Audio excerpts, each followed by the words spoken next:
meus amigos, tudo bem? Bom, estou aqui de volta. Dias atrás eu postei um vídeo do Brasil Paralelo, onde se falava do ministro do STF, Dias Toffoli, que até então é o presidente da Suprema Corte. E o Brasil Paralelo ele vem fazendo uma série de vídeos sobre os 11 ministros do STF.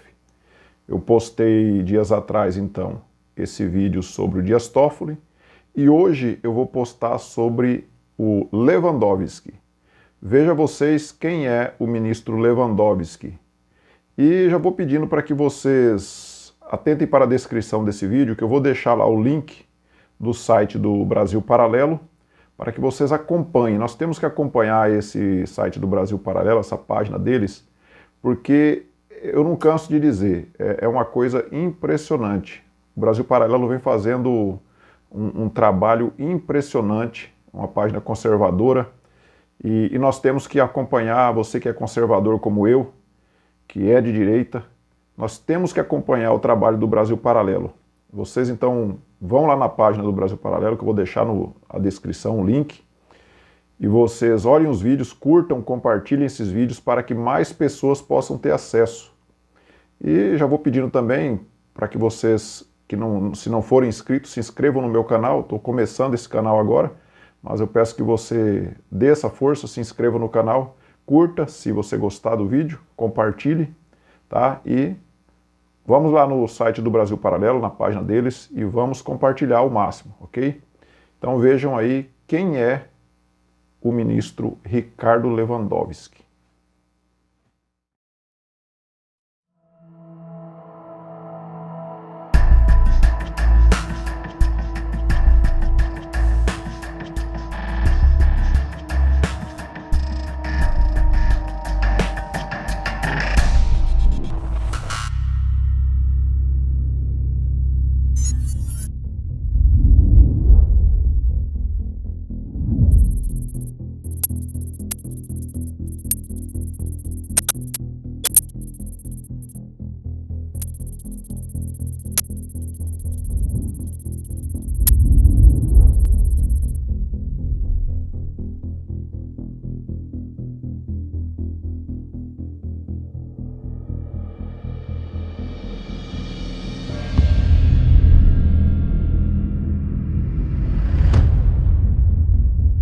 Ricardo Lewandowski iniciou sua carreira acadêmica nos anos 70.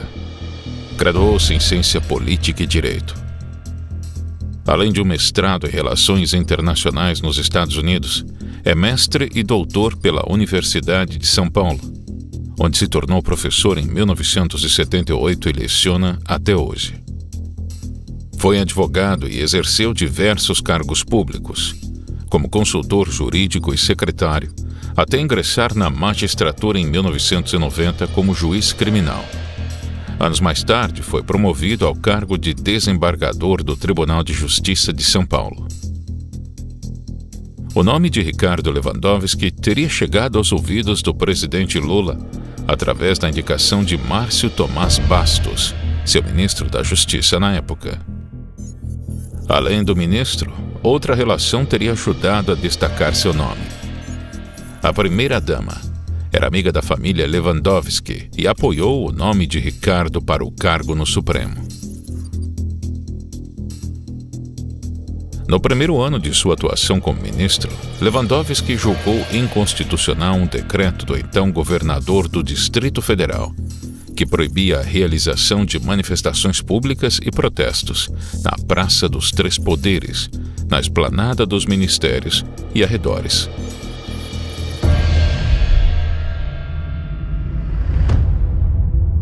Ricardo Lewandowski foi o revisor do processo do Mensalão.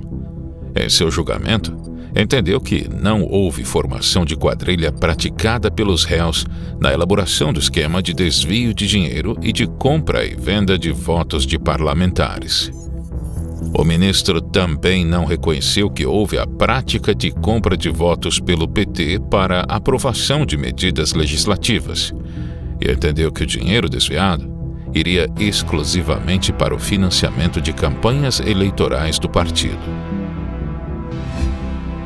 Lewandowski votou pela absolvição do deputado petista João Paulo Cunha, acusado de receber propina de R$50 mil pelo suposto favorecimento da agência de publicidade de Marcos Valério em licitações.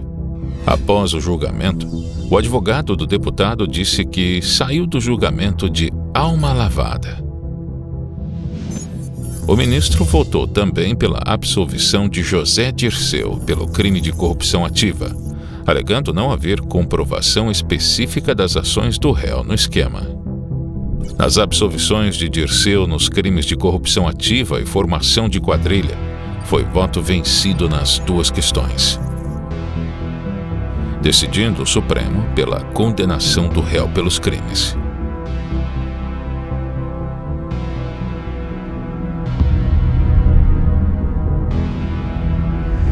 Após a votação na Câmara dos Deputados que autorizou a abertura do processo de impeachment, o próximo passo para definir o futuro da presidente era o julgamento pelo Senado. Segundo o rito da Constituição, o então presidente do STF, Ricardo Lewandowski, presidiu o julgamento no Senado. No Senado, o presidente do Supremo Tribunal Federal, Ricardo Lewandowski, assinou 3 documentos.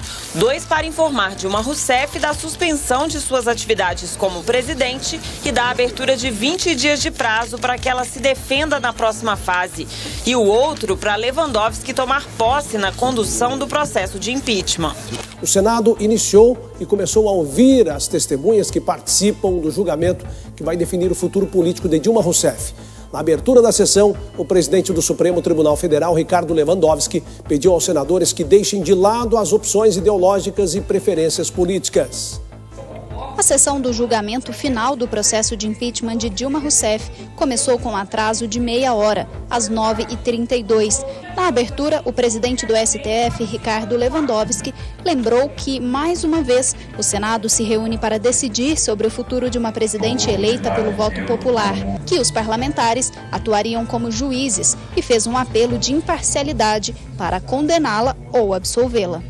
Devendo, em consequência, deixar de lado o tanto quanto possível, pois afinal são seres humanos, suas opções ideológicas, preferências políticas e inclinações pessoais.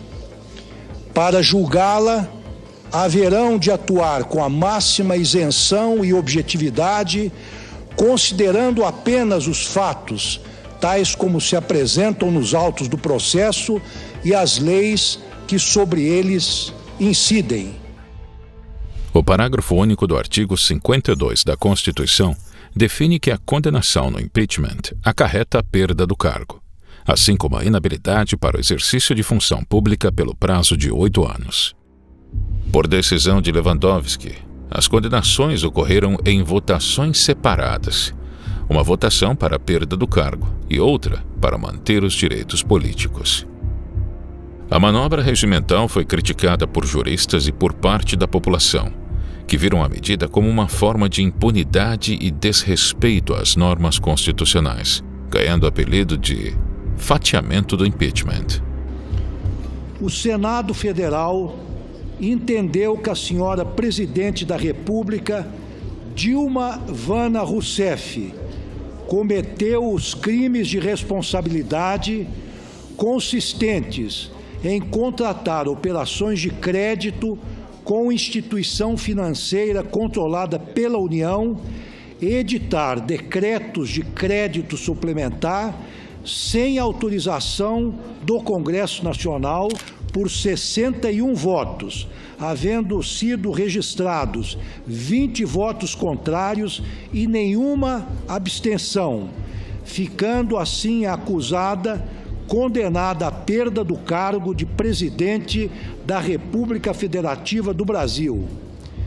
Em votação subsequente, o Senado Federal decidiu afastar a pena de inabilitação para o exercício de cargo público, em virtude de não se ter obtido nesta votação 2/3 dos votos constitucionalmente previstos. Em hipótese nenhuma, um fato consumado, A votação do impedimento da presidente se deu de forma constitucional.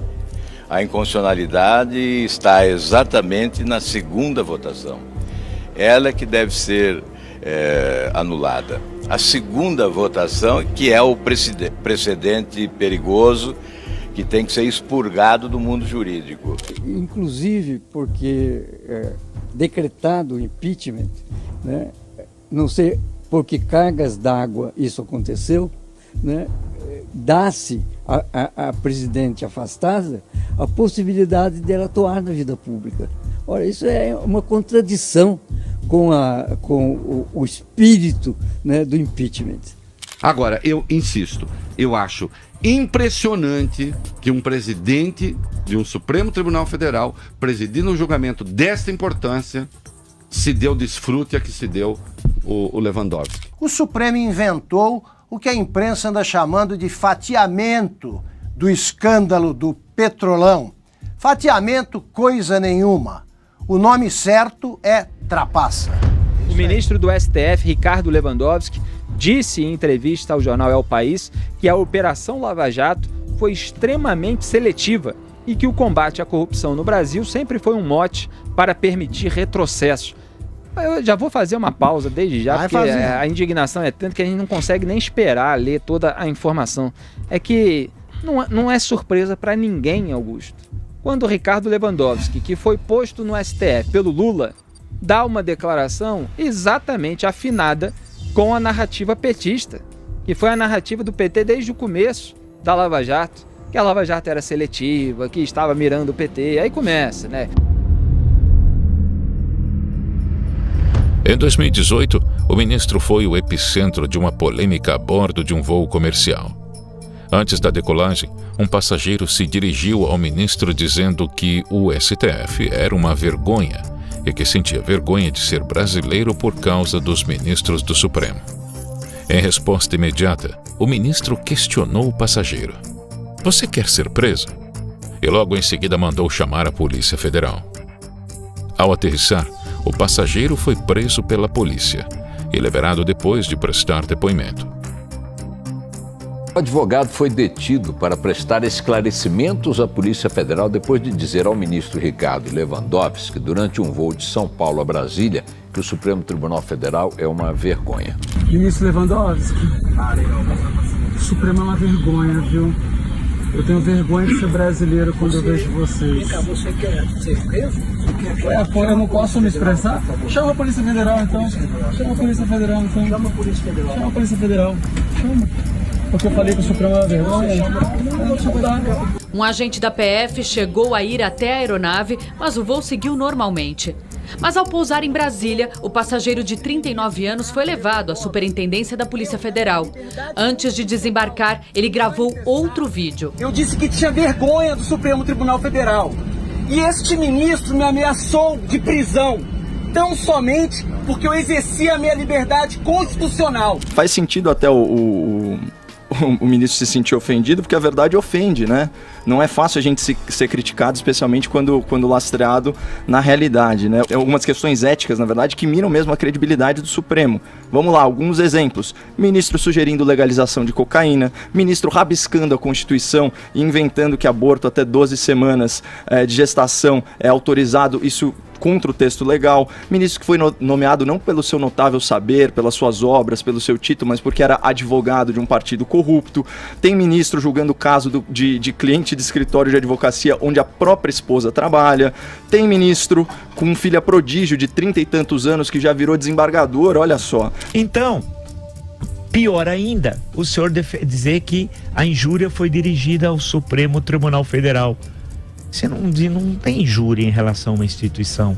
A injúria ela é pessoal. Isso está no manual de direito na primeira aula. Após o incidente no avião, circulou na internet uma imagem acusando Ricardo Lewandowski de ser um dos envolvidos no sequestro do embaixador americano Charles Albrecht em 1969 durante a ditadura militar. Na foto original estão os membros do grupo terrorista MR8, que sequestraram o embaixador americano em parceria com outro grupo guerrilheiro, a Aliança Libertadora Nacional. Na foto, encontramos um jovem José Dirceu, antes da cirurgia de modificação facial. O grupo de presos havia sido solto em troca da libertação do embaixador, que estava sob o poder de outros membros do grupo.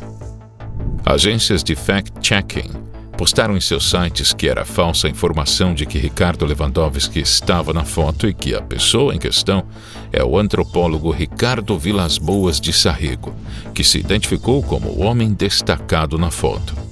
Em nota, o STF disse que Lewandowski nunca participou do movimento guerrilheiro, assim como nunca foi filiado a nenhum partido político. O ministro nunca falou publicamente sobre a polêmica.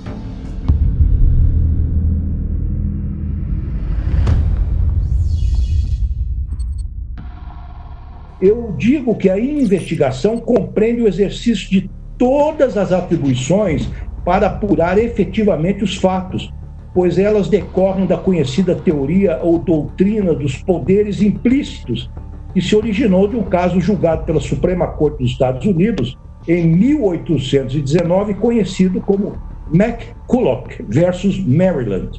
Naquele julgamento da Suprema Corte americana, decidiu-se que quando se confere a um determinado órgão estatal certas competências e atribuições, ele está implicitamente autorizado a utilizar todos os meios necessários para levá-los a bom termo.